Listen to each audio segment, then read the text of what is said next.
Morning, friends. Welcome back to Dolynny TV. Glad to have you aboard as we get set up to discuss a little bit following the Edmonton Oilers' latest preseason loss. Another one where the goals against kind of piled up in a bad fashion, and that's fine because, quite honestly, it's just preseason. And the beautiful part of all this is, well, as things have dictated before, when you have a good preseason, sometimes the Oilers don't have a good season. So we'll take the fact that really nobody's run away with an incredible scoring preseason. That's one thing. I don't think anyone's gotten our hopes up falsely so far through this preseason.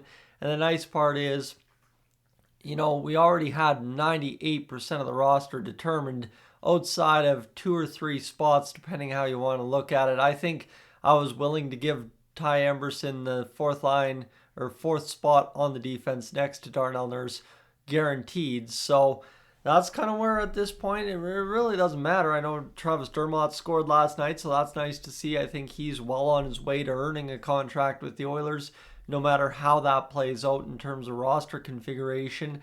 But it'll be very truly interesting to see kind of how things shape up here over the next week. So with that said, friends, if you're new to the channel, I want you to consider hitting that subscribe button just simply because we got a lot of hockey to get to here coming up, and I'd love to have you aboard for it. I know the preseason live streams haven't been here as they usually are in the preseason, but again, I think the intrigue was just kind of out the window this year, right? There was not a bunch of who's going to step up, who's going to be a top 6 player for the Oilers, who's going to look good, who's coming in injured that might have to have a really good camp to say maybe we don't have to worry as much.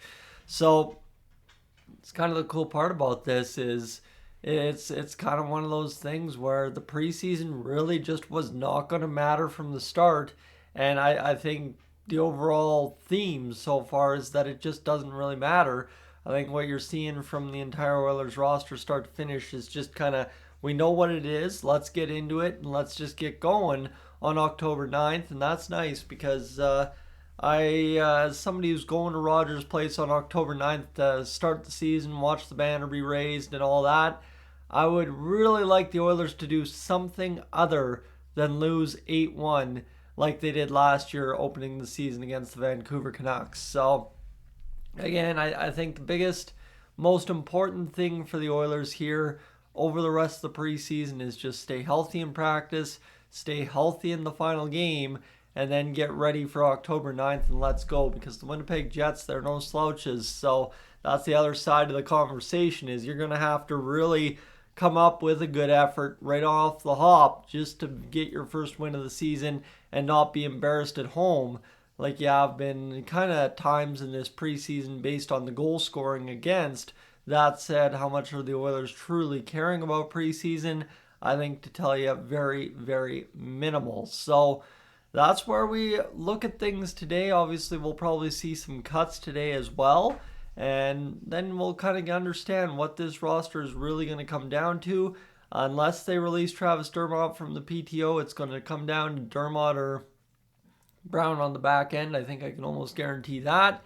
It's going to come down to Raphael Lavoie over Noah Philp or Derek Ryan. Those 3 are going to be in the mix for the final spot or spots up front. So there's a ton to still be decided, but there's such minimal positions, realistically speaking, on an Oilers team that the top 3 lines plus the top 3 defensemen should be enough, at least in the first 3 months of the year, to keep you at minimum at 500, if not well above, if Connor McDavid's going right out of the start, unlike last year. So we'll see what happens, friends. Thanks for being aboard this morning. As you can see, a nice early morning edition. I can't even keep the eyes open. We'll try and get to work now and get going and hopefully have better results first thing when we get there. So for right now, I'm up on out of here. We'll talk to you a little later on today about those cuts that are sure to happen today, one would assume.